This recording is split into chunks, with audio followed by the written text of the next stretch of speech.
మత్తెక్కినటువంటి చిత్తము దేనిని చూస్తున్నా కూడా భగవంతుణ్ణి స్మరించకుండా ఉండలేని స్థితి ఏర్పడుగాక. కాబట్టి దేవదేవుని చింతించు దినము దినము. నిజంగా ఒక రోజన్న మాటకు అర్థం ఏమిటంటే ఆయనని ఒక్కసారైనా స్మరించగలిగావా?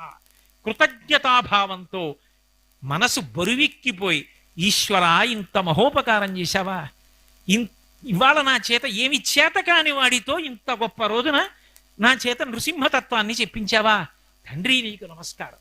నీ మనసు బరువెక్కిందా?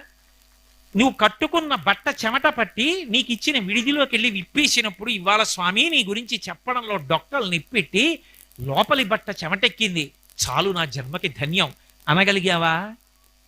ఆ రోజు నీకు ధన్యత. దేవదేవుని చింతించు దినము దినము, చక్రహస్తుని ప్రకటించు చదువు చదువు, కుంభినీదవు చెప్పెడి గురుడు గురుడు, తండ్రి హరిజేరుమని ఎడి తండ్రి తండ్రి. ఇవన్నీ నేను వ్యాఖ్యానం చేస్తూ కూర్చుంటే